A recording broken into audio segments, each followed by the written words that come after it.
and false news has become all too common. More alarming, some media outlets publish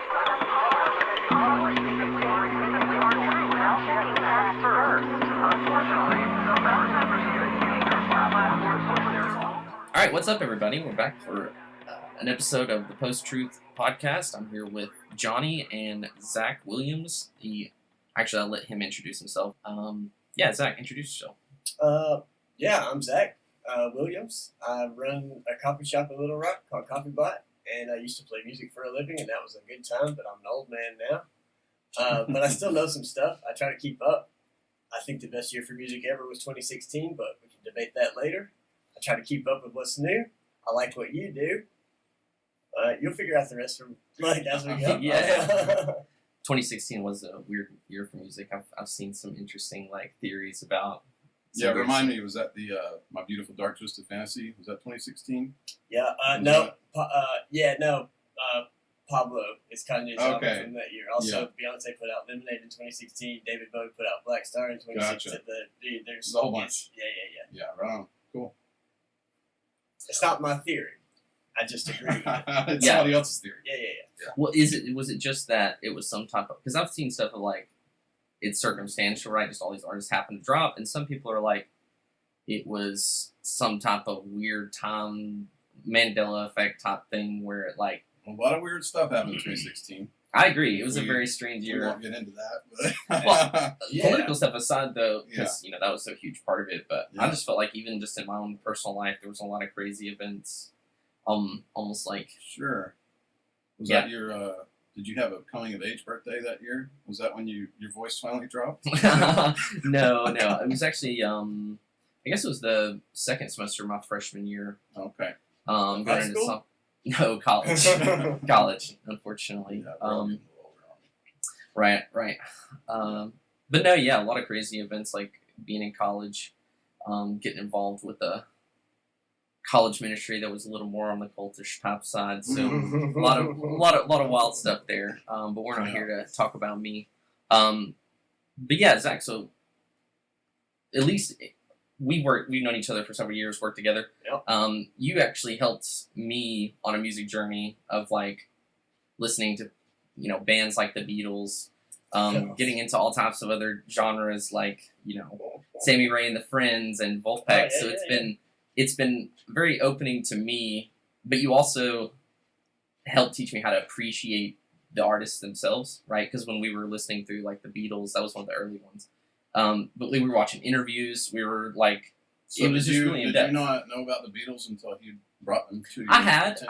I had, but I think everybody in some ways thinks it's cool to not think the Beatles are that big a deal. I love the Beatles until you learn how big a deal the Beatles actually were. I was the same way. All times. But when you're 16 and the Beatles are an old band, which they firmly are now, especially if you you watch the two that are left, if you see them in public and doing their thing, they're very much not cool anymore. McCartney, he's geriatric at this point. Yeah, but he still plays enough shows that if you want to catch a Beatle live, he's the one to see for sure. Yeah. So I saw Ringo and his band came to town. Yeah. The All Stars are cool, and Ringo's cool, and he does this Thomas the Tank Engine thing or whatever. But when they were the Beatles, the thing about it is that I think is important, and I think changes almost everybody's mind about it if they're sort of willing to hear it out and I'm glad you mentioned it because I think it goes full circle back to why 2016 might have been a really good year for music, right?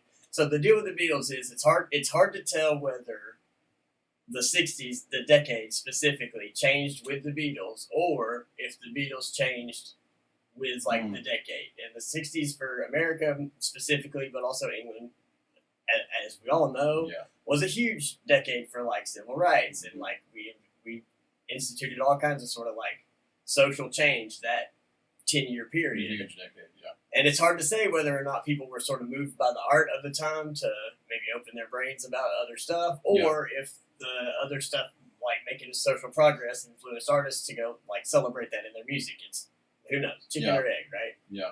But I think the Beatles are part of that conversation because they sort of just they were right in lockstep with the changing of everybody's minds about a lot of big things that They were right in the middle of it. Yeah, right on top of it. They went out to India. They did all the drugs. They did all the stuff.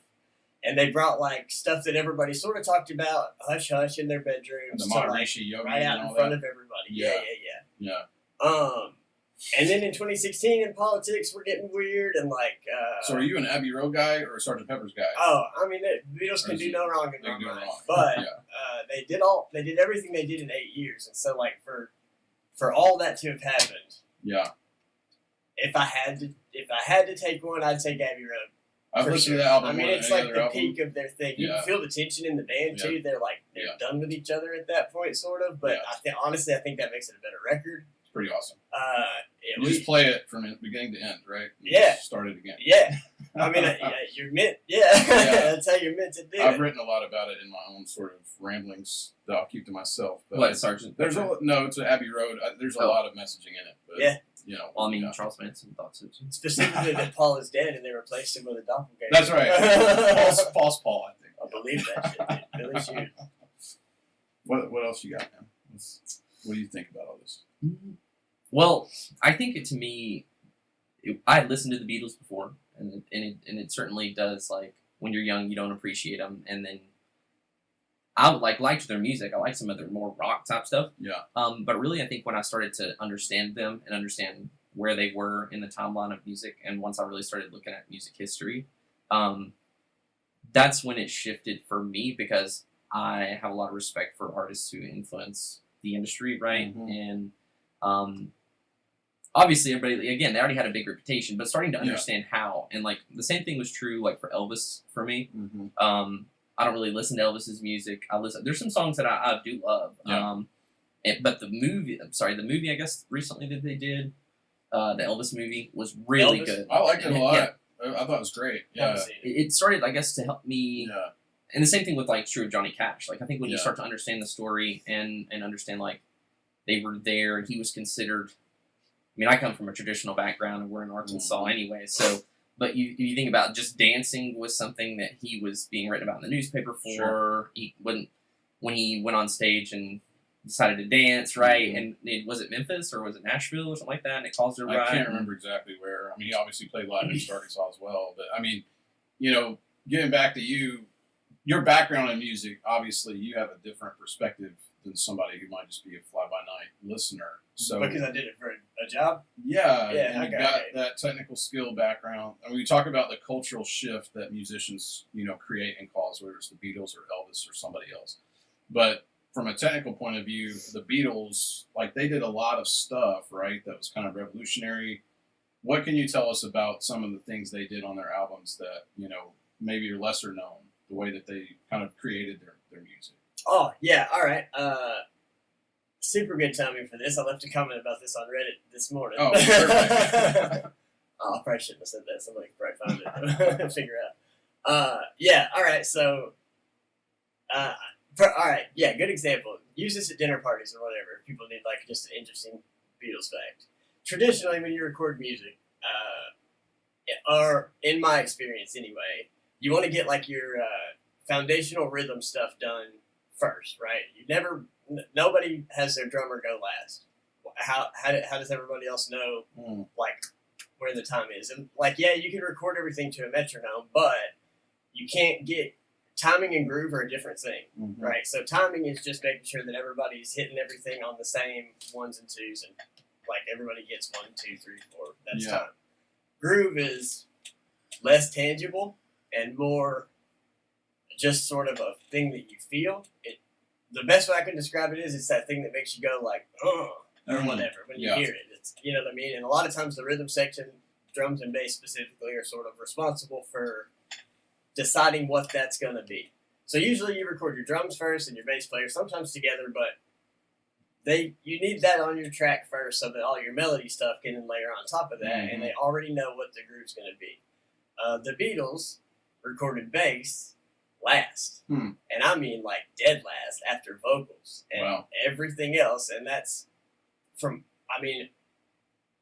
you'd have to ask the guy, I guess, but secondhand, from what I understand and from what I've read, that's because Paul McCartney, as a bass player, second, and a singer-songwriter, I think, 1st, who Mhm. can also like can play piano and guitar and drums. Sure. And lots They of were all that way, right? yeah. I mean, I think there were a lot of times where there was a lot of like kicking Ringo off the drum kit, and Paul just being like, "I got this," or whatever, you know, for real. Let me play that. Yeah, which is kind of like, that's not cool, man. Yeah. But also, you know. Was McCartney Yes. like a master at the drums? Oh, like no. would you say he was better than Ringo, or is it just like I want this to be executed the way Oh I man, want it to look, be? a lot of people going really hard on Ringo for being like the member of the Beatles that was living the absolute dream, because he He's he kind of the glue, was. though. He's the glue. He's the They- chill guy that kept them all kind of coming Yeah, around, right? and even musician-wise, like, or talent-wise, right? Like, maybe he wasn't sort of breaking new ground like John Bonham would do eventually with Led Zeppelin, or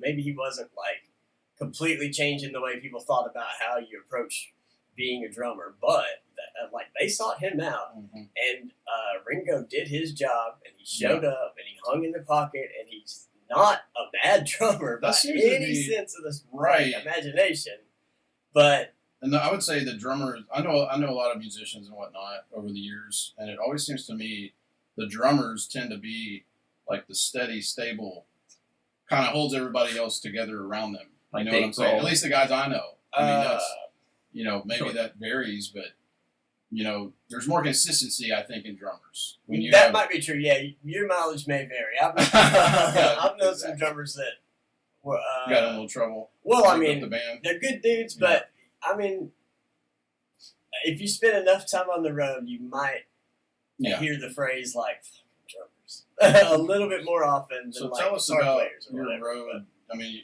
obviously you're an entrepreneur now, business owner, all of that. Before that, you had a career in music, touring, and things like that. Yeah. Tell us more about your background. Yeah, so I'm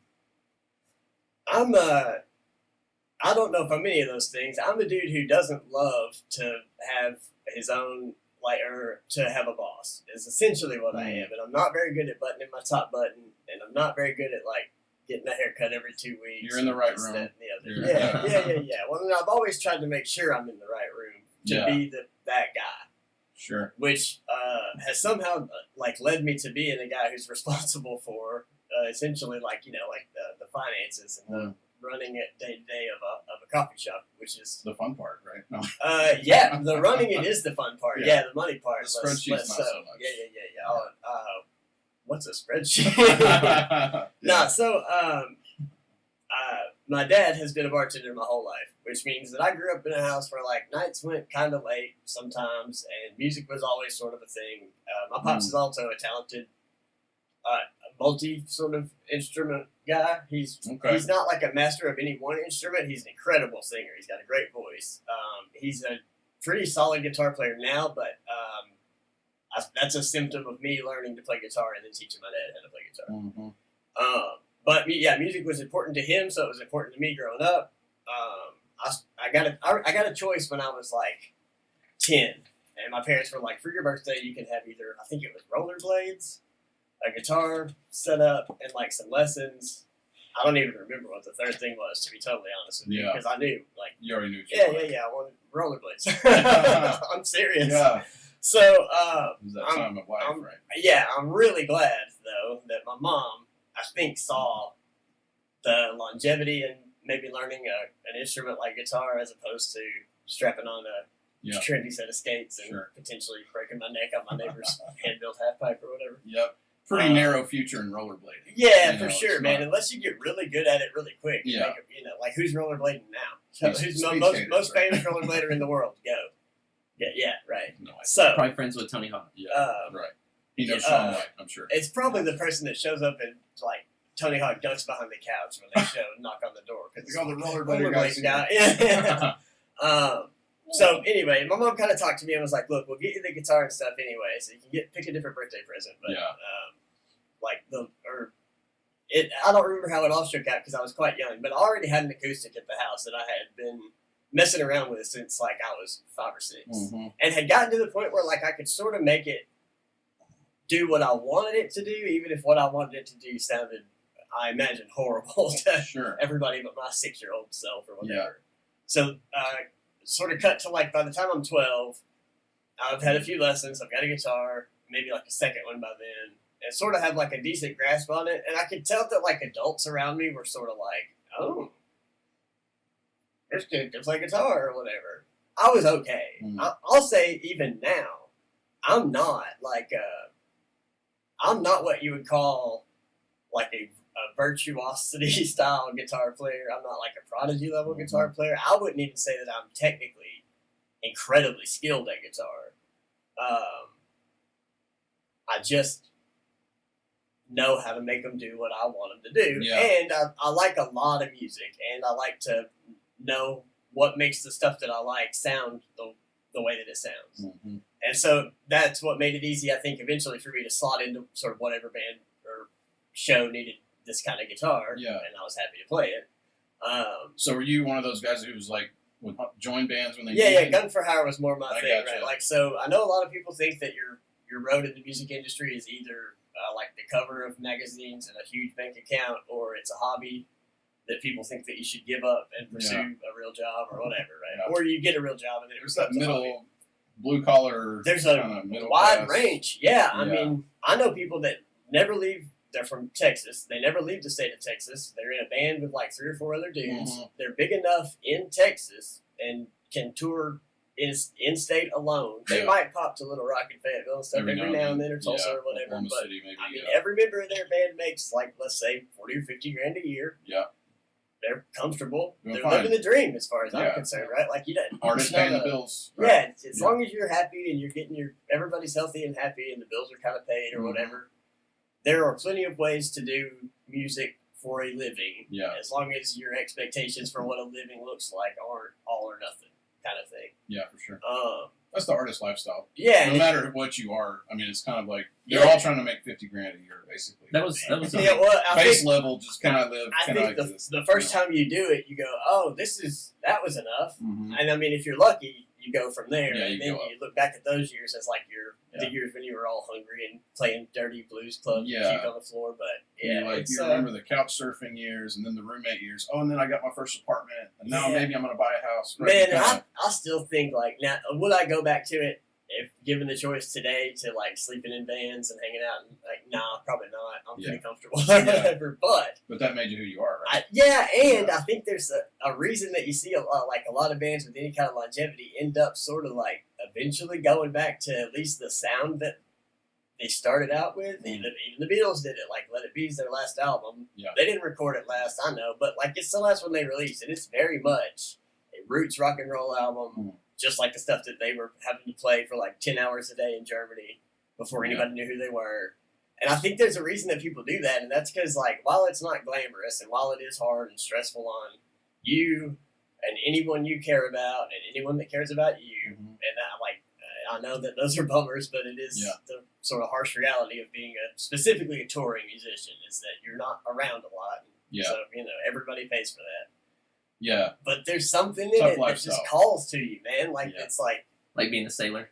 yeah, it's like, The ocean- the ocean like calls. the beatniks in the 50s or whatever. Mm. People are just like, I just got to hit the road, man, or whatever, and you get itchy or whatever. So tell us some of your favorite venues over the years. Like I was at Vino's last night. yeah, Vino's I- is always cool. I grew up on Vino's. It's grubby as hell, but it's Yeah. cool.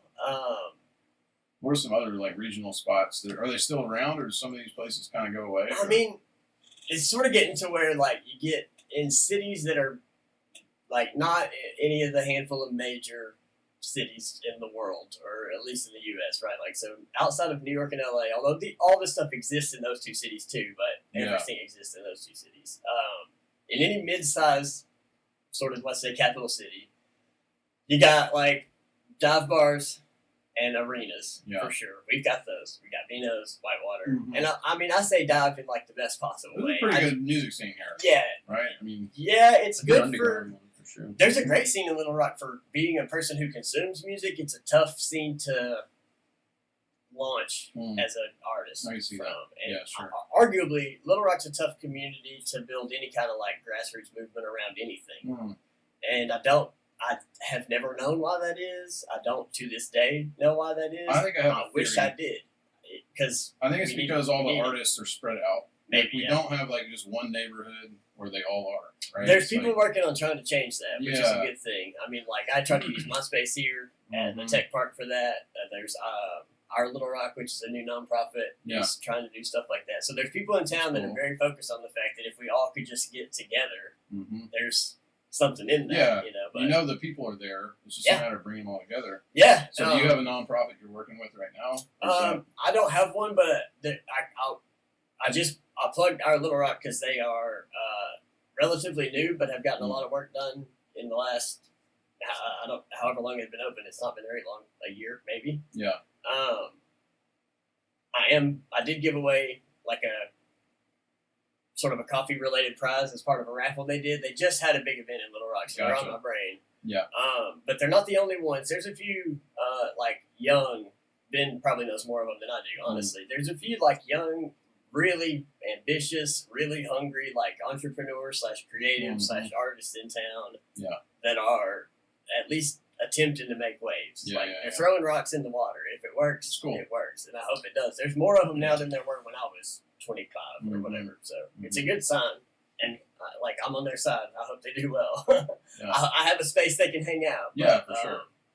That's one of the things about this spot you have. It just feels like a place, one of those places people can gather. Thanks, man. Yeah, that's the idea. And I mean, I can't take all the credit for that. This building sort of is meant to be like a hub for people to come and innovate. And I think their aim is specifically for them to do it in tech and business sector. But I don't think it takes I don't think you have to be in the coffee space very long to figure out that this is a safe space to be a little bit weird or whatever. The walls pretty much scream it at you the second you walk in. My brain's just rattling. I've got so many questions about different topics. I mean, I'm not going to have all the answers. I mean, I'm just thinking there's the coffee roasting side, there's the business side. Ben will know more about coffee than I will probably. What should we shift into? One thing I wanted to ask it earlier. This is kind of a random trivia.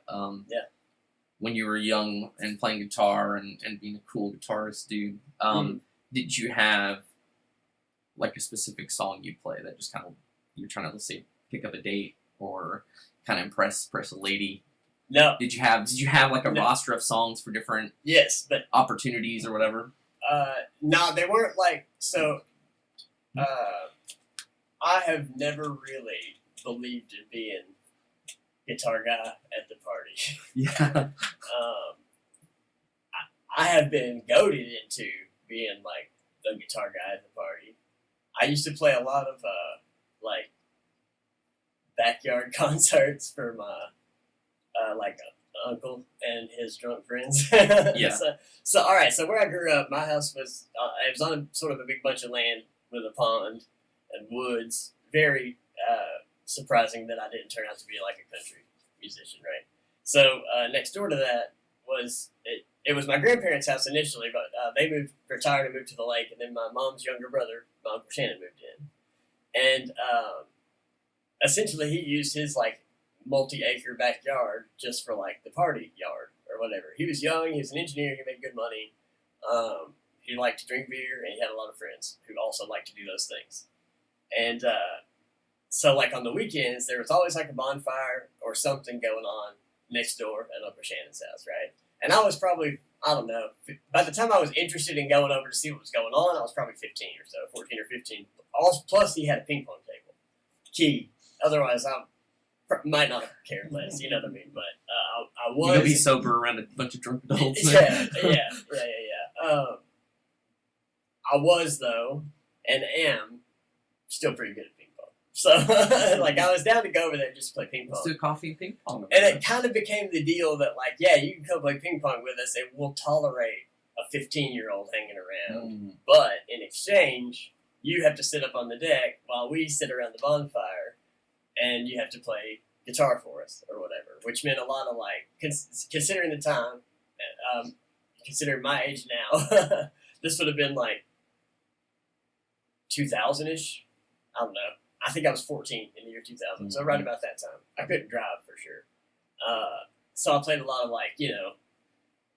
late 90s to early 2000s, college and alt radio rock songs. A lot of Sublime, a lot of Radiohead. It's my stuff. Yeah, me too, man. Yeah, I'm not that, but I'm a decade or so younger than my Uncle Shannon, so 15 years maybe.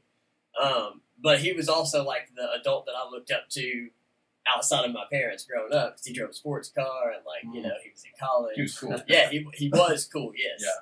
I still love him very much, but as we all get older, we all get a little less cool, you know. Take a pause in 5 minutes. You can take a pause right now if you want. We'll let him finish what he's. All right. Yeah, We'll let you finish, so we'll take a pause. it became a lot of like, Sublime, Radiohead. I thank him for Radiohead because they're still easily one of my favorite bands. Like my coffee shop now is called Coffee Bot, but that's a pivot from it being called the Paranoid Android, which I am not changing because I don't like it. I'm only changing it because, well, reasons. Multitude of reasons. Branding, maybe. It doesn't matter. Yeah. Spoiler alert for later in the podcast when we get into why. Yeah, I'll leave you hanging for the next time you guys book. For the next segment. Pay me. It's information you have to pay for. I will say, even now, like when I sit in my bedroom and play guitar, like if I don't think about it, I probably, if I'm not just sort of playing music or whatever, I have a few like warm up tunes that I almost always play. Something by the Beatles, that's really good, just like slow, easy George Harrison part, so you get your chords in. Plus, it's got a decent solo for workout or whatever. I just got that Ultimate Guitar app. I need to start learning that's some solid. new ones. It's Maybe super not. solid. I use that too. Yeah. I use it for sort of refreshing my brain on. I can't read sheet music, and Gotcha. so secrets out. I'm not very good at it Any either. band that ever paid me, sorry. Like if I want to play a piano song, I got to practice it a bunch. I cannot play piano. It's for me to play piano, I have to get my guitar out, build the chord, and then like convert. Figure it out. Yeah, and that's not worth my time, man. I just don't play piano. But I got a lot of really talented friends who can. So there you go. Okay. Leave it to them. So I play something. I also play Dig a Pony just because it's in a similar scale and just shift it up a little bit. And so I always just kind of slip into that. Mm-hmm. It's not going to be all Beatles. I promise I'm into other stuff. That's fine if you're all Beatles. It's kind of a weird thing. I think there was a period of time there where if you like hopped in the car with me at all, even months apart, you would have been like, "You still listen to the Beatles, dude?" Like, they do a lot of good stuff. Sure am. It's repeatable. Anytime I felt myself wanting to get cheered up or reset, go put the Beatles on for like 3-4 hours. Yeah, it's classic. Like comfort food, mashed potatoes and like gravy or whatever. It just makes you feel good. It's like sitting in your grandma's house. Mm-hmm. Yeah, well, I feel like they had a cohesive message because, like, especially after they went to India, they wanted to spread peace. Yeah. So it was like it was great rock and roll, but at the same time, it was like you said, it's something that encourages you, cheers you up, gives you hope, and also makes you say, "I want to be active about this message." Right? Yeah, totally. Yeah, the Beatles are a really good reminder. It's good that they got really like super like famous enough to be sort of in everybody's lexicon, whether they've listened to a Beatles song or not. Like little kids know who the Beatles are without having ever heard of. They don't know who Paul McCartney, but they know. Everybody knows. It's like Mickey Mouse, and they're a solid reminder of the last time that like, oh, we've changed the world recently. Yeah. Some of them dudes are still kicking around, right? Like, they ain't doing much to change the world anymore, but they're 70-something, and they did their bit, right? Totally. And so it's somebody else's turn now. But we don't have to look as far back as, like, our founding last fathers revolution or something like that, or the Age of Enlightenment or whatever, to think, like, oh, the world needs changing every now and then, which it does. Yeah, it does. And it takes people to change it, which it does. And, it doesn't have to be on, like, a quarter of a millennia cycle. It can happen every 50 or 60 years or whatever. You just need the right little shove. 100%. There's that side of it. There's also the side, like, anytime I talk to someone who says they don't like the Beatles, then you don't like you haven't listened to enough after of them. Like, I don't know if range is the right word, but you look at their library. Oh, yeah. They've got every type. I mean, they play anything. Yeah, you like pop music? That's the band they started out as. Yeah, if you like heavy metal, they wrote Helter Skelter. Yeah. And, a ton of other, like, just good heavy rock riff rock and they're just great songs. Yep. You know? If you like blues, they got you covered. If you like I think a lot of swing, people like this, especially younger generation, like, oh, I don't like that's because they're thinking it's like, oldies pop music, like Help or something like that. Yeah. I'm like, bro, you got to find some new stuff here. Yeah. Listen to these four. Yeah. I mean, just like there's a track on, I want to say it's Abbey Road, and it's called Don't Pass Me By, and you can tell that the drums were, it sounds like if you were to do them modern day, they'd just be like trigger pad drums, where you record them, sample the hit, put it on the MIDI pad, and then like play the beat again with samples. And they couldn't have done it that way. They must have had to record it to actual tape and then manipulate the tape or whatever. But you can hear those, like, there's reverse cymbals on it. Yeah. And it's easy to take a whole section of any recording and run the whole thing backwards to get reverse cymbals that way. But I mean, there's whole there's entire drum sections where sort of every hit is clearly been edited in. See, I love that. And it's not, so you get a fill, just like a do you know much about their nobody played that fill. Or their producing? Yeah, George Martin, yeah. All right, we're going to take a quick break. And then when we come back, we're going to talk about the producing side of the Beatles. Cool. Right? Let's do it. All right. All right, and we're back live. We're back. Live. Back live. All right. Yeah, it's a good little break there. So we're about to talk about Beatles producing. Oh, yeah. Get into that. Eddie George. Tell us all that you know. Share your wisdom. All that I know. All right. Yeah. So the Beatles ended up working with. I don't know if he was their producer from the beginning. So don't quote me on that. Yeah. But I will. I do think it's probably fair and accurate to say that he was the producer of the bulk of their recorded music. Mm-hmm. I'm relatively certain that I can say for sure. I know for sure he was with them from like Revolver onwards. Right? Gotcha. Probably even further back. Almost certainly before that. Yeah. But it's not like it's not sort of like the modern music game where you see. Well, there's some examples, I guess, but like where you see sort of like Jay-Z and Kanye working together, where they're not like exactly the same age, but they're contemporaries. They both exist in the hip hop space. They both are interested in like making the same kind of music. Yeah.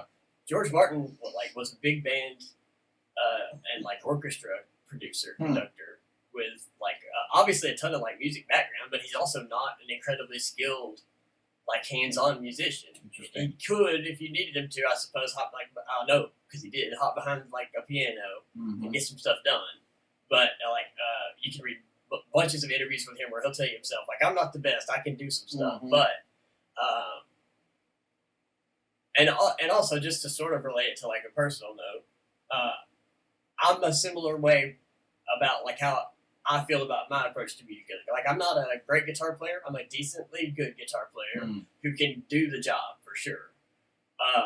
But I'm also a pretty consistently decent bass player who can do the job for sure, but not a great one. I can also play drums, but I'm not a great drummer. More kind of a generalist. Yeah, and I think also part of the reason that I both really like George Martin just as far as the Beatles story and in general, and sort of relate to him, is because like there's something to be said for having somebody that exists outside of your band or your, if you're not a band, your individual like artistry, to just come in and look at it and tell you both honestly, but in an honest way because they care, not just to be a dickhead, Yeah. Like, give me your honest opinion about what my music makes you feel, or is it any good, or even if it's not your thing, would you tell your friends about it? Whatever it is, you need that.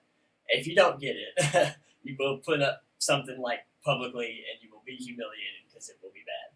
Just period, right? You need that like extra person in the room. So how does the big band guy get involved with the Beatles? They just liked each other, or what do you? I have to imagine that there was like outside influences. My best guess is that their manager Brian Epstein probably put them together. I don't know if it was sort of just like meant to be a one-off. What I do know is that they pretty quickly figured out that they had a group of 4 relatively rowdy, relatively young.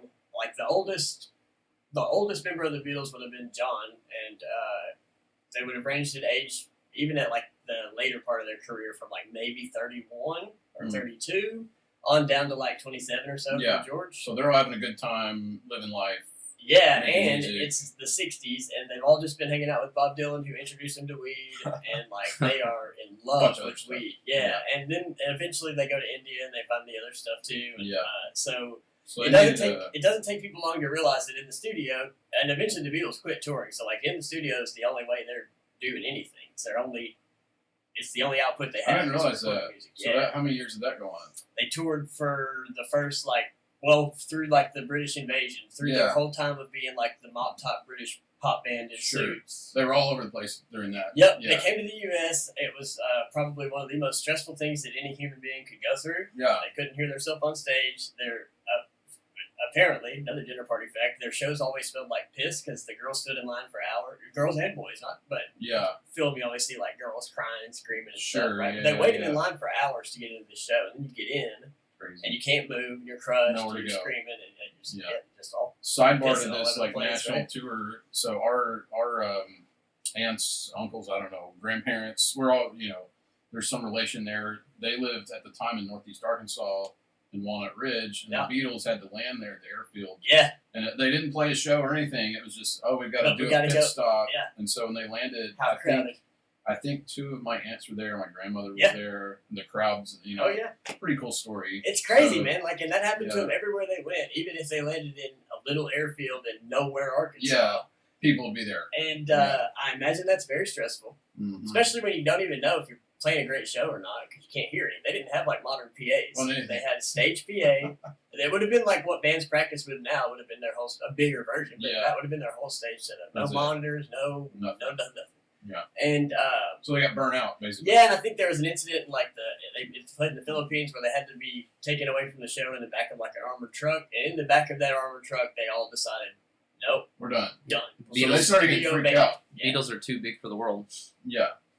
Yeah, That's so wild. They got too famous to where it became bigger dangerous. than Jesus. And they Yeah, just had and then to- they said something about it and got in real trouble. Wow. Well, that was before they came here. So they had to take a step back, go in the studio. Yeah, and that's when they became the band. I think that Hmm. changed music, Yeah, honestly, because they were able to focus solely on making Yep. this incredibly like groundbreaking, genre changing. And so like, is that when Mr. Martin came into the picture? I think it's when he played his most important role. Because Yeah. historically, I don't know enough to say for sure about when he Yeah. was, like, if he was there before or not. But I know that he played the role of the adult in the room who was sober but didn't care that they did drugs. Yeah. He says that he doesn't know that the drugs made their music better. He thinks they just wanted to get more, I think impressionistic is the word he uses. Mhm.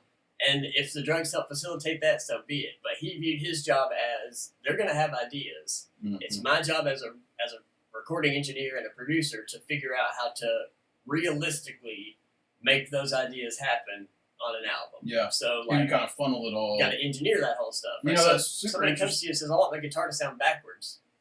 Yeah. Figure it out. Yeah. And plus So- back then you don't have the army of Can't just push a techs button. like Right. they have now. Right. The producer has like 10 Nope. people that do all this. So he probably did a bunch of hands-on stuff. I imagine as I imagine that dude just sat in rooms knee deep in cut up tape, well. like analog tape It's crazy. reels, just experimenting with stuff. Because like by the time they were done, they had basically introduced to recording through George Martin's trying to realize the Beatles' wild ideas. They had introduced tape splicing, so literally cutting your physical audio tape and then taping it back Like together. no one had done that Second before. way in film, they do it all the time, Yeah. but not with audio, not really, no. Wow.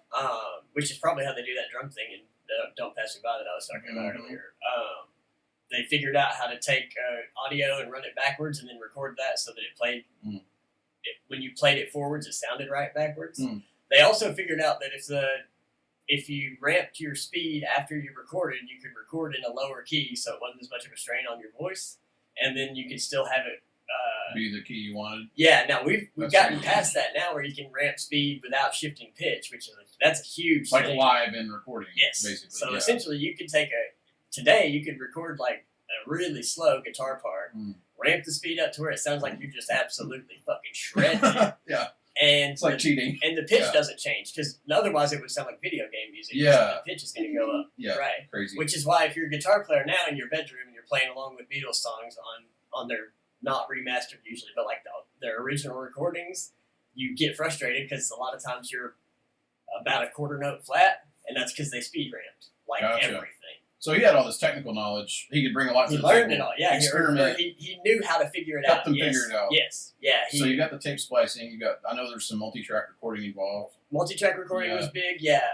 So tell us about that. I think it was sort of probably just a symptom of the fact that the tech was being introduced as the Beatles were growing, and Yeah.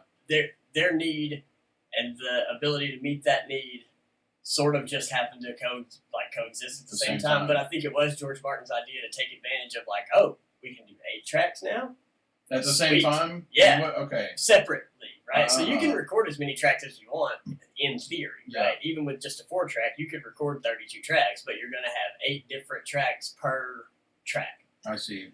8 separate recordings per You track. have to do it that many times over and over. Yeah, and so over. if you wanted to isolate bass from vocals, but you recorded them both on track 4, you can't separate them. Mhm. They will always play together because they're physically all imprinted on that one That one. piece of tape. And then when you have 8 tracks now, you can separate those two. So were they the first And ones to do multi-track? I Or mean, were they the I first ones to doubt do it. 8-track? I doubt it. They were Probably the first major band for just sure. like early on. And by that time, they would have had their own label too, because they split from any major labels and They set were up Apple. Yeah, and so they probably would have been like one of the first major labels to have multi-track For recording. those available listening, for we're their not talking artists. about Steve Jobs' Apple. No, We're talking no, about no. Apple Records. Yeah, right. the first Apple. Apple Co. I think, right? Or Yeah, I something think like so. that. Yeah. Which do you think that influenced Steve Jobs to name his company Apple? I mean, because he was a huge Beatles fan. There's the myth that it's from that he called it Apple because of oh shit. You talking Steve Jobs? Yeah, my Well, it's bartender- from the Garden of Eden. That's Right it. out Yeah, of Apple. the knowledge. That's Yeah, it. Right. it's the So, knowledge, yeah.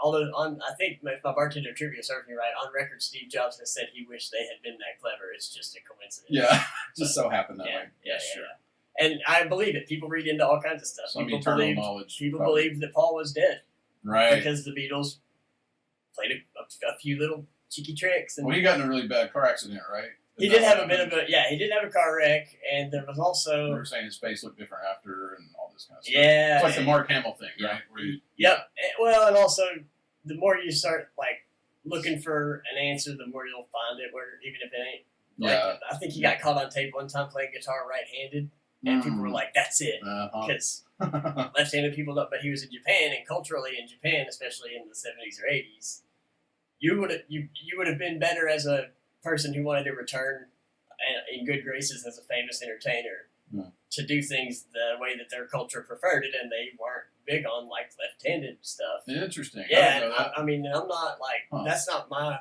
knowledge. That's Yeah. just me saying why Paul said he played a guitar right-handed in Yeah. Japan. That's all I know. Wow. I also know he got arrested for pot in Japan too. So Yeah. Well, you probably still would today. I mean, culturally, it's a very kind of tight. I've never culture, been there, so, but yeah. I want to go real bad. So- It was real it fun. is, yeah, it's definitely worth I it. won't take any weed. So tell us, I guess, the last of what you might want to talk about from a producing standpoint, and I think Ben wanted to talk to you about more production of your own music, right? Is that? Yeah, one of those ones. I think the most important thing that anybody can take away from the relationship that George Martin and the Beatles had with each other is that it's always important to be willing to share with somebody else that you don't know something, or that you don't know how to do something, and that like no creative person, no matter how talented, and I understand that there are massively talented individuals out there who almost never need anybody's help, but it's all that almost never is. I'm leaning real heavy on the almost there. Right? Yeah. Never be scared to ask somebody else, like, hey, how would you do Mm-hmm. fill in the blank, right? Like, and You need a little bit of collaboration, right? yeah, and Yeah. to push the boat out just a little bit further, sometimes it might be helpful to look for somebody who you don't think is going to understand what you're asking them necessarily. Because, like, just to look at them,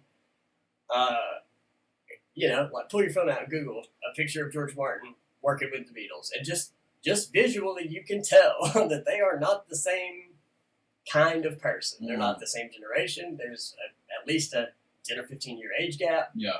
I think more so. I saw a picture of them. They looked Yeah. like teenage boys, and he looked like It's he's tough to already tell. a 50-year-old. Yeah, it's tough to tell with pictures from. He some, almost looks like an old the movie 60s. producer. Yeah, like suit and tie. He's very going to the Oscars kind of thing. and they're British, and so there's Yeah. probably a little bit of a class thing there too. He's quite posh. And Yeah. They're from Liverpool, which is like a working class town or whatever. And Yeah. that's not as we don't. That sounds like that a good much movie. here, but they had that over there. I And think so, that'd like, be a cool movie. I'm sure about it them. was an interesting time to Yeah. to be in an interesting group of people to be around when they did and didn't agree. Like Mhm. what's going on? What's Well, going it's on also here? the fact that they stuck with him for so long. It So worked. they're obviously it was symbiotic, right? They really Yep. liked working together. Yep. Was he? I mean, how long was he with them? How many years? Like, I mean, I think he. Generally Well, banned for I 8 think years. they worked for 8 years. He would have been with them for the bulk of that, so at least 5 Yeah. or 6. And I imagine he would have stayed with them had they stayed a band. and I mean, multiple albums through that. yeah. Like, Oh yeah. like quite a few.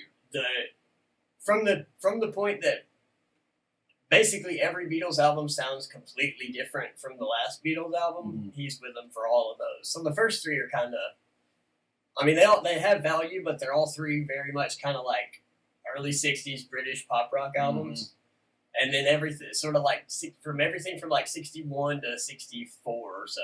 That's sort of the top Beatles era. So everything after that is wild. Yeah. So did he do Abbey Road and Sgt. Pepper's and all that stuff? Yeah, Okay. Yeah. He was there for all that stuff. Yeah, he was.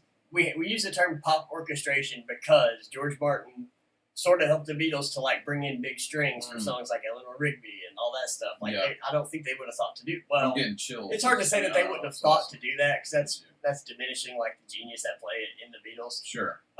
But George Martin was the one who was able to not only either have the idea to bring in string instrument players and horns but also could arrange that kind of music and like compose those and like lead those musicians and get them to do what the band needs them to do.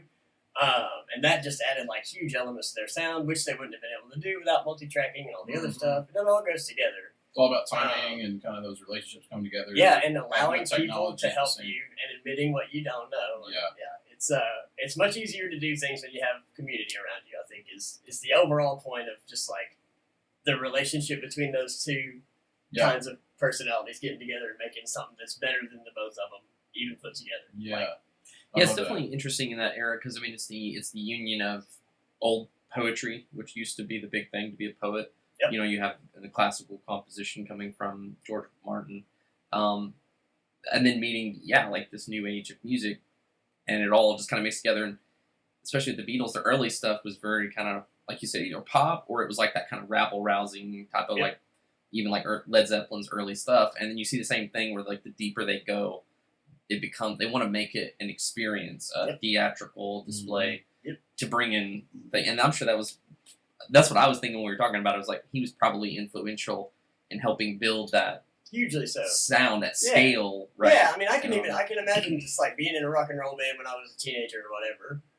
I mean, I did it. If we had known somebody at the time who was like, "Hey, I know a string quartet. Y'all want to just bring them in and see what you can do together?" I would have been like, even if I had been resistant to the idea, there's no way that I would have left that room after it happened going, well, that was a waste of time. I would have left going, damn, I'm glad we did that. Like, cool. That's we could play with strings now. Metallica's done like tons of bands have done it since, right? And and of course, Metallica S&M. That's pretty. But awesome. Great album. Great concert DVD. Great album.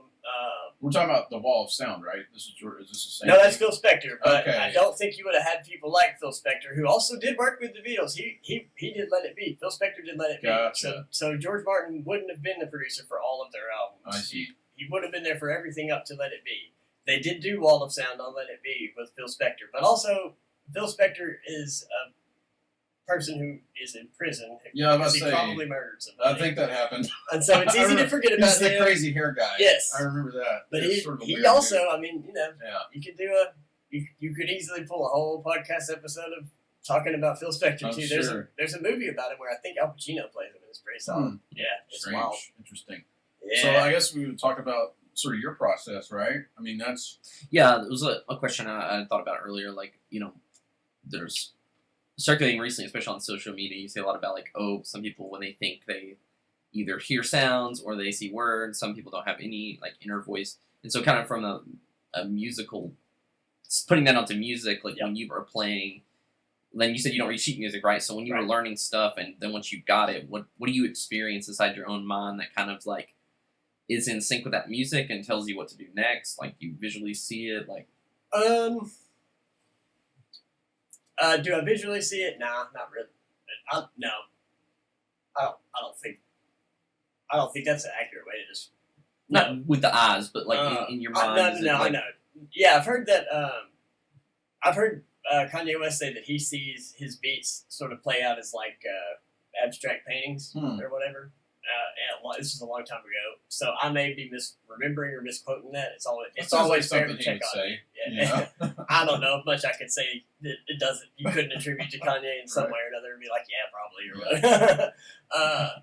Anyway, it's always worth just like second guessing to make sure I know what I'm talking about. I was a bartender for a long time, and that comes with a lot of like knowing a little bit about a lot of stuff, but a little bit of knowledge is super dangerous. It's like tons of conversations. Yeah. You're having conversations all the time. Yeah. Where are you a bartender? Oh man, we know how to talk. All over. I got you. So you don't see colors. I don't either. I don't see. I don't see any kind of like color stuff. I don't have Yeah. I don't have any synesthesia type stuff going. But I will say that when I play music specifically, if it's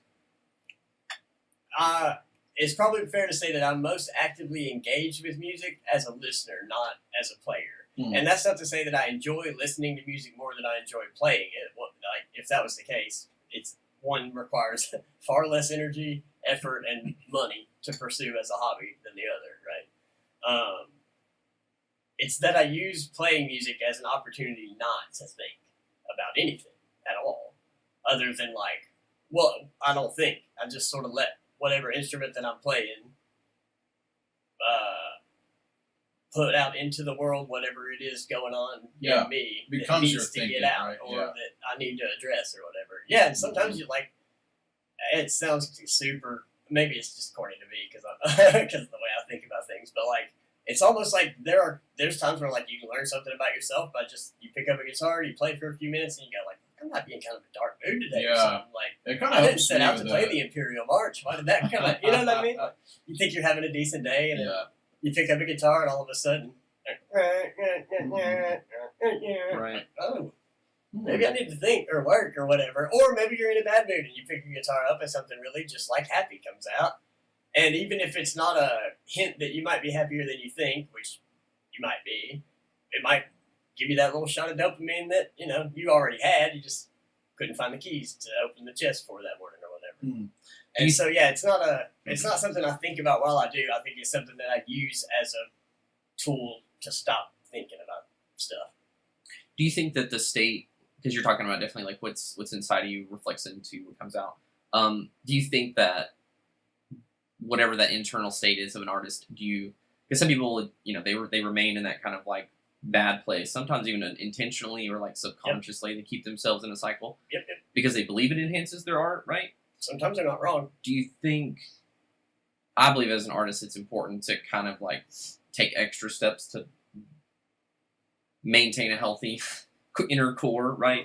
Because even if the music doesn't come out dark, I still feel like I'm more in touch with the music when I'm clear in my head. Yeah. I mean, So what are your thoughts on that? well, I mean, number one, I would say that currently there's not a lot of room for, musically speaking, I don't have a lot of time or room for dark, broody stuff in my sort of day-to-day music experiences anymore. I don't want to write it. I don't really try to listen to stuff like that's a bummer just because like sad. You listen to sad music when you're sad and because it makes you feel better. Like, oh, it's not just me, or like there's other people have worse problems or whatever it might be. Turn off the news. Turn off the TV. I'm pretty lucky, and I'm pretty. Yeah, I've always been. I was born into like a fortunate circumstance. Not rich, but like I've got a good family. I was a happy kid. You know what I mean? Like I had it pretty good, and I'm aware of that, and like grateful for it. And so like even when things have been hard for me, like there's been times where I enjoyed darker stuff, but currently though, like to answer your question, yes, I do think people should take care of themselves before they decide to either stay the course or even like amp up their self-harm or bad situation for the sake of art. I don't think anybody, not like Van Gogh shouldn't have cut his ear off. You know what I mean? It's a bit extreme. You don't have to. Man, I don't know, actually. I'm split on this because, like, I think that you don't have to be harmful to yourself to produce something that's ultimately for the benefit of others, right? Because you make music maybe selfishly, but you release it for other people. Whether it's because you hope that they'll buy it or because you hope that they'll love it or because you hope that even if just one person sort of has a better day than they would have, that's why like none of us is doing this just because like we think we're good, right? I don't make music because I think I'm good at it. I do it because I like to do it, and then I put it out hoping that other people will like it too. Usually, by the time I put it out, I'm tired of it. But that's not the point. The point is that other people like it. Right. So I don't think it's ever worth hurting yourself further or staying in a bad spot just for the sake of continuing to put out art that is good for everybody but you. Right. But also am one of those people that thinks that like bands should never get sober because the music gets worse. Right. I mean, that's, I guess, even just comedians have that fear. Cause I would say that like the sort of stuff that you couldn't change even if you wanted to, just your outlook on the world and stuff is more specific maybe to comedy, which is another thing that I'm super into and probably could have talked to you about for a long time as well. But yeah, comics I think probably fear getting less funny if they lose some of their like that razor sharp edge outlook they have on the world, or sense of like hatred they have for some of that themselves or other darkness, people. right? Yeah, they've all got that for sure. Yeah. With music, it's trickier, man, because I mean, there's tons of examples of people who have gotten out of a dark spot and come out of it, arguably, if nothing else, technique-wise, more talented musicians or whatever. Whether their content was better or not, that's subjective, right? Mm-hmm. But there's also a whole lot of examples of bands that you listen to their album fresh out of like rehab and go like, well, you shouldn't have done one of those two things, rehab or the album. Take your pick, right? But you have to find what your new identity is. Yeah. Like I have friends that are artists that have gone through rehab or gotten sober. I'm one of them. Right. I've been an artist on drugs and an artist that is no longer or who is in whatever recovery. I'm not a big fan of those kind of terms, but Sure. I don't take the drugs that were a problem for me. Yeah. Anymore, and haven't in years. But it takes time after that to find your new identity. For sure. As an artist. Yeah. Whatever that is, right? Yes. So. And I was operating sort of as an individual, so I don't know what it's like when you've been in a band of like, the same, you and the same three dudes or something like that, or even if you're just like a hip hop artist working with the same producer or like you use the same guy to make your beats or whatever the case may be. But when there's a group of you that all have a similar issue, if it's drugs or whatever, sure. It must be a different dynamic all going through something like, because number one, like, it's sort of a bummer they don't show this show anymore, but go back on YouTube and watch enough episodes of VH1's Behind the Music, and you'll see the stories of people like one by one, the band goes to rehab. That's a great show. And one by one, they get in fights, and because somebody's clean and somebody just. Well, they only do the dramatic stories. Of course. I mean, that's TV, right? They did have Creed on, so they're not all dramatic. The drama came after. They're not all dramatic. Creed had their problems after. Yeah, that's true. They should do a follow-up, if nothing else, on Creed, because it did get pretty wild there for a minute. It got nutty. I saw them on TV recently. Good for them. They were at an NFL game or something. Oh, good. I think they sang the anthem. I don't know. Good for them. They did one Super Bowl before they broke up, and it wasn't great. So that was one of my first. That was one of my Creed. First big arena concerts. Oh yeah, was Creed. Oh, we could do a whole podcast on Creed too. That's a different story. I think I was in high school. But I was in high school when they blew up. So we kind of talked about your first love, music. Yeah. Let's talk about coffee. All right. So I know that's obviously a huge part of your life. Yep. Tell us about, I guess, obviously what you love about it and how you got into it, and now takes up a lot of your time. Right? Ben did it, yeah. The way that I got into coffee was that I was bartending, and I lived close to a coffee shop in Little Rock that is no longer there. But we've had a few over the years. Yeah, we've got a few now, and they're all really good. Yeah, and, they are. Hopefully, it's not one of those things where like we had a lot of breweries, and they were all quite good, and now we've still got quite a few, and they're all really good, but the numbers have dwindled.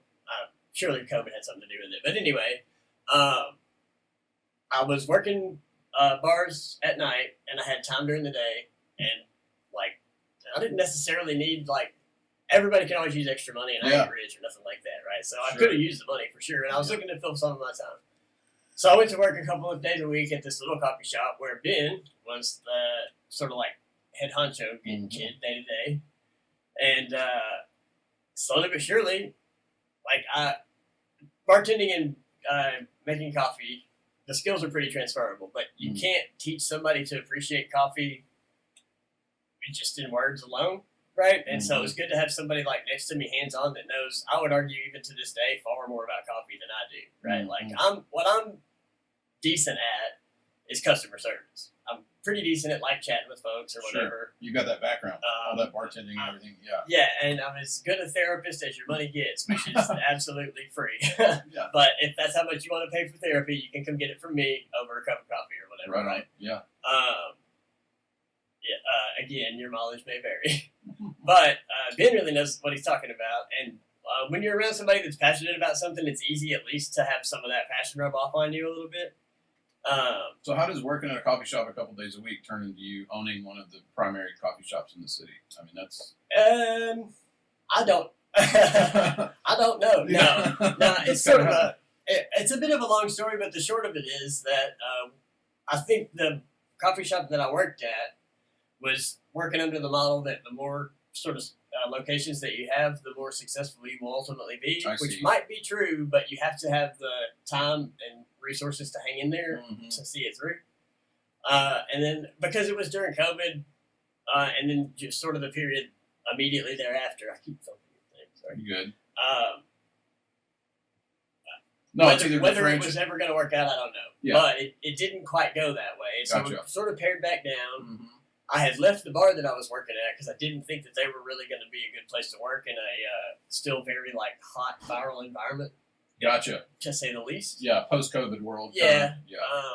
And I got no comments on whether I turned out to be right about that, but I'm glad I got out of the bar game when I did. And so I ended up working full-time then at the coffee shop just because I had enough experience to where I think asking me to stick around to manage was a call that our boss was able to make without struggling too much about it. We had a lot going on. Ben needed the help. Like I was already trying to help him as much as I could, but I was only there 2 days a week. So eventually it became that me and Ben were running 2 or 3 shops between the two of us. Gotcha. Which is a lot. And so we started talking about like either financially or in some way figuring out a way to either isolate one or if we were going to start a new one, like let's make it to where we can focus on one shop alone, right? And then also life keeps on happening all the time as you make these plans or whatever. And Ben got a pretty solid offer to go do a job that was, I think, the right job for him to take so that he could free himself up to do music and this kind of stuff. And I happened to have a little bit of money and be in a position to where I thought I could keep this shop going long enough to make the changes I need to make to sort of have it stand on its own 2 feet without me having to subsidize things. And I'm not quite there yet, but it hasn't even been a year. Yeah. And it takes time with restaurants and bars and things. Yeah, it does. And I think people forget that. It's really sad when I see knock on wood, this doesn't end up being me, but it's really sad when you see people who are in the middle of year 4 when the sort of industry standard for restaurants is that the overhead to start one is X amount of money, and by the time it'll take you about 5 years to where you're earning enough revenue to where you're in the profit area on that initial overhead, plus keeping it open the whole 5 years thereafter, right? So when you see somebody close down a restaurant that you can see the parking lot full of cars 5 nights a week, and it's 4.5 years in and they've just lost their patience, and they realize they're not making the money. 6 months, man, you were there. Yeah, right and there. Either they saw something that publicly you don't see, and they knew they weren't going to get there, or I think more often they don't know that they were just right there, and then the door's shut, and it's like, oh, we lost another good. And, in a city the size of Little Rock, every time you lose something good, it's like, well, hopefully somebody else will do something like that again. But until they do, you don't know if you're going to get it back or not. Yeah. And so, at the very least, it's sort of just my goal to just keep being here for people. Yeah, right. But I love doing it. Well, it's an awesome spot. Everybody loves the coffee. Man, thanks. I guess talk a little bit about the coffee you bring in. Yeah, so I use, initially it was my goal to do it if it could be sourced in state, I would get it in state, right? And I do keep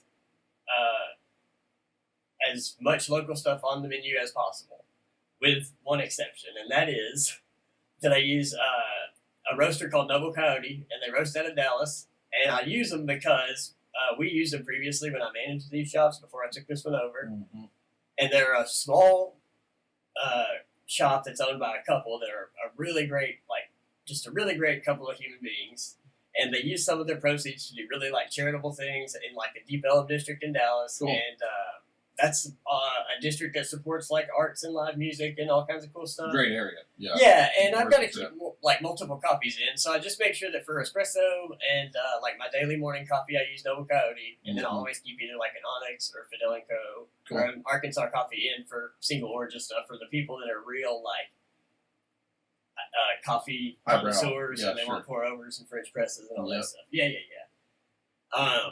So while I have like personal coffee preferences, like I like fruity sort of Ethiopian stuff. Gotcha. I try to keep something that's, if you like any kind of coffee at all, I've probably got something you'll like. Yeah. And that's true whether you like black coffee or just like shots of espresso or whatever. And it's also true for all the stuff in between.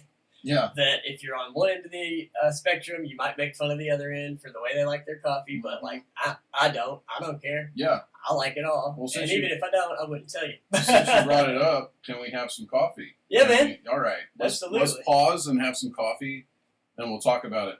What do you think you're gonna make for us that we can kind of maybe it's Noble Coyote since you brought them up. Yeah, we'll do That's- just some straight shots of Noble Coyote espresso. Sounds good. And I'll watch your faces scrunch up. It'll be great. We'll be right back. All right. Welcome back. We're live. We took a short pause, went and got some amazing espresso poured. We're about to drink it here on camera. Cheers, For boys. those of you watching, cheers. Good. Thank you, sir. What are we drinking here? So you got just a straight shot of Noble Coyote espresso. It's sort of a long shot, so it's pulled for a bit longer to allow like sort of the more extreme ends to round off a little bit. But you're gonna get like a really sharp sort of acidic flavor. You're gonna get that nice sort of like in the middle sweet spot where it's sort of nutty, sort of like Yep. almost like a bit of like hint of fruit medley sort of in there, and then it starts to get a little bit like not in a bad way, but bitter. Like if you ate like a walnut that still had the skin on it a little bit or something like that. That's really good. So that's Noble Coyote out of Dallas, and that which which one is that? Yeah, so if you wanted to buy it, you would go. You just hop on their website, and it's their Barking Dog espresso blend. Gotcha. It's the only espresso specific blend that they sell. So if you can find their website, you can find it. It's a really good espresso. It's really solid. Yeah. Yeah. It's very unique, and like when I'll chime in about like our past coffee experience when we were first bringing our coffee brand to town, that I was helping manage and grow, and Zach came in literally within like 6 months. So there wasn't long without Zach, but no one really else had espresso like this. Everybody else kind of had like a darker, much more chocolatey, sometimes burnt flavor, and that's not bad. I mean, burnt's a very common note, but this was definitely more of a it's red. Starbucks note. Right. It is. Yeah, they kind of brought it to market. Yeah. Yeah, and we ours was like red and very, not sour. I mean, it was a lot, but it was just different. I felt like we had more dimensions to our it's almost espresso. lighter. There's a lighter. It's a wider. Yeah, it's a wider range profile. That's the way I like. I've had to try to figure out like and the best way to sort of talk to people about it, because with coffee, it's the same as like with wine over the nighttime bar, a regular bar. It's the same as like with alcohol, right? When you're like thinking about wine, if somebody tells you that you're going to taste like smoke, leather, some like blackberry, red currant, this, that, and the other, none of that stuff is in wine. Nobody's like Yeah. throwing a bunch of old Levi's belts into the barrel to Yeah. make leather, right? There's some So hide in there. there's obviously some personal interpretation going into that. So Yeah. that person's not lying to you, but they're planting seeds, Mhm. right? Whether they know it or not, like you are almost certainly going to either then start Yeah. as soon as you taste that glass of wine, Your and brain's this is true connecting coffee dots, too, right? or at least looking Yeah. for those connections. You know Yeah. where the dots are there, Yeah. and then you start trying to draw the lines. So Mm-hmm. maybe you go, oh, that does have a bit smoky or a bit leathery or whatever. Well, we create a dialectic, right? Well, I that try allows really us to hard not to navigate do that. flavor. I don't want to tell people you're going to taste this and then have them go, yes, I did taste that, thank you. That just confirms to me that We've already put that in you there. can suggest stuff to people Yeah. and then suggestion marks. It doesn't prove to me that this coffee tastes like Actually, these things. yeah. So what I try to do is I try to tell people like on the ends of the sort of coffee flavor spectrum, you've got a sharp end, which is just another way to say sour. Mhm. Like it's okay for something to be sour. Sure, yeah. If I bought mustard and it wasn't sour, I'd be pissed. Mhm. You know, Mhm. like sour's not a bad thing. It's just not. Depends on what you like, right? Yeah, Very it's not. acidic, It's yeah. not. It's yes. We dance all around it, but it's okay to like sour stuff. There's nothing wrong with that. All right, Warheads are still a successful candy for a reason, right? Yeah. Oh, well, because it's funny to give them to your friends, probably. But anyway, Yeah. So yeah, you've got like this acidic, sour, sharp end, and then you've got this another word that we really don't like to use for food, but bitter end. And if you have ever either pulled a bad shot or had a bad shot or even just had a bad cup of coffee, Yeah. you know what that end tastes like. You know what I'm talking about. It Yeah. can be very bitter. It's that car dealership cup of Yeah, coffee. you right? never want any coffee to be on entirely one end or the other of Yeah, the spectrum. middle's where you want to gotta be, right? find that middle ground. Yeah. You could almost stretch that analogy further than coffee. Yeah, but I'm true. not going to. Many things in life, I think. Yeah. Yeah. Well, the interesting thing is you don't combine them and they become lost. It No, becomes you a find sequence. that sweet spot in the middle. So, sort like, of, come, so like- you get them all. Yeah, like that first hit is like kind of a sharp, sour, back of your tongue bitter. So Yeah, should you be want it like a activating blue. all of your senses Yeah. in sequence, and then there's the aftertaste. I definitely got that with that. Oh yeah, as soon as So- it hits you, it's sour. Like it's that tart, soury, Yeah. like right on the front of your tongue. Which is, I also think that hangs around a little bit longer than the bitter stuff. But then, yeah, after the bitter for me at least comes like once you get it swallowed and then sort of like start to breathe Yeah. and let like your breath out again. That's when I can like taste bitter stuff all across the back of my palate. Mm-hmm. And then that fades pretty quick, and then the sort of like nutty, soury taste hangs around, and I really like it. Like Yeah. No, it's great. it tastes the same way like a fresh shot smells. To me, yeah. Don't take it from us if you're in Little Rock or You smell passing my through. breath. But I mean, Come to Coffee Butt, right? Yeah, so Yes, please do. let That'd be people cool. know where they can Yeah. find you, where you're at, but also your socials. Well, Yeah. also you guys are selected as like one of the top Arkansas Times, right? What was that thing? yeah, so this was news to me. Somebody had to tell me as well, and Yeah. and I understand why I understand why you can't nominate yourself because everyone would. Maybe not everyone. I'm not sure I would have I'm not sure I was raised in such a way that would have allowed me to nominate my own project for the best of anything. Yeah. Right. But I'm grateful for it when somebody else does it for me. It's great. And so yeah, I got a text one day that said that it was from Ben's girlfriend actually, telling Gotcha. me that I had been nominated for I think the category is Best Coffee Shop in Little Rock / North Little Rock, Gotcha. which honestly is a little bit more of an honor just to make the sort of. I think there's 5 of us. There's so great it's, coffee shops in town. So Yeah, that is good. it's Yeah. us.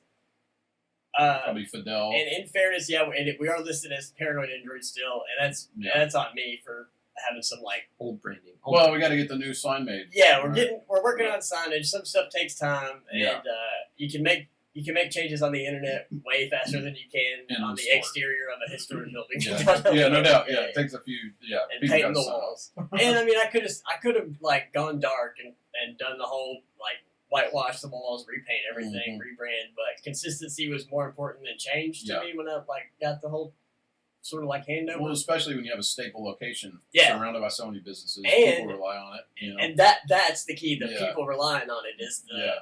the main factor in that thinking was that I don't want to let down these people who have had now almost 2 years to establish this routine of this coffee shop's here, It's and my it's spot. where I go, I go and here every all of day. a sudden it's gone. Yeah, Even with the promise to be back, yeah. you You don't gonna want to lose close them, man. doors. Yeah, Yeah. you're gonna lose them. Yeah. So, voting closed. So there's nothing to plug on the Arkansas Times thing other than to say that it is an extreme honor to be even mentioned Yeah. as somebody who You people made the think short about. list. Yeah, That's pretty great. yeah. Shout out to especially your cons- shadow supporters Yeah. out there. Again, Yeah. you weren't Whoever aware that you are were that wrong. wrote my name in, and if it takes more than one of you, however many of you did it, I mean, that stuff thank you so much. circulates I really appreciate it. on social media. I mean, that's how Sam found it. Was here on Facebook. I think go vote real quick or go look at what the voting said. So, that's really incredible. It's cool, man. It was cool to me too. There's just part of me that wished that I didn't know. I'm not competitive, but I'm not Yeah. competitive. You know what I mean? It's good to know, though. that Yeah. you're- No, the you're whole doing thing's the right the thing, whole thing's so. an honor, considering that it hasn't even really been my ship to drive for even a whole year yet. Yeah. I'm hesitant to say that I've done anything right or good, but I've done something, I think. Mm-hmm. And as we roll into the new year, having like having cool stuff like this just take place sort of in the same space that I exist in, and being able to do, hopefully, sort of more like have like new vendors in the store. I've got a couple of people doing some vending now, but I just had one of my bigger artists move back to Illinois and take their inventory with them. Gotcha. But yeah, man, if you sling wares and you want to sling them out of a place that has like a permanent shelf, come talk to me and we can do that. And so anyway, yeah, where can you find me? The answer is the Little Rock Technology Park, which is on 417 Main Street. Yeah, between what, 3rd and Capitol? Between 4th and Capitol on Main. Right across the big mural. If you can see a big red wagon painted on the side of a building, you're in the right spot. And coincidentally, this is also where we are with our podcast studio. Yeah. Thanks to you. You hooked us up in the spot. It's perfect. People can grab a coffee, come back here, sit down, and have a chat. You know, it's a great place to be. One of these days, we'll get some of those like theater mics and hang them in the shop and have a shop talk. Special episode. We're just talking to guests and like, that'd be a great like field episode. It'd be waiver signing hell, but yeah, it might be right. Hey, could you tell us your opinion on the current politics of the day and sign your name saying I can put it out publicly? People are gonna love that. I love it. Well, thanks so much for joining us. Oh, dude, yeah, thanks for having me. It's been a great conversation. Yeah, I don't know. Anything else to add before we wrap up here? No, I just want to say I'm really happy to be in this room with you guys because both of y'all. I always love hanging around people older than me because I feel more common, but I also learn.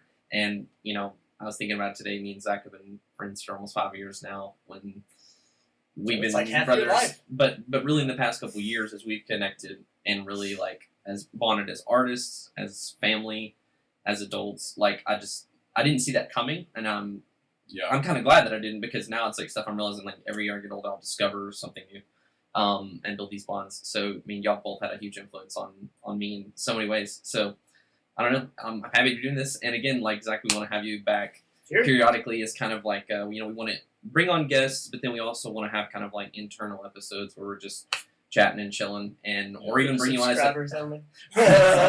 or as like a third host, right? If we have a guest of relevance that I feel like you would mesh with, or again you have stuff in common, like we're happy to be bringing. Hey man, I'm happy to help.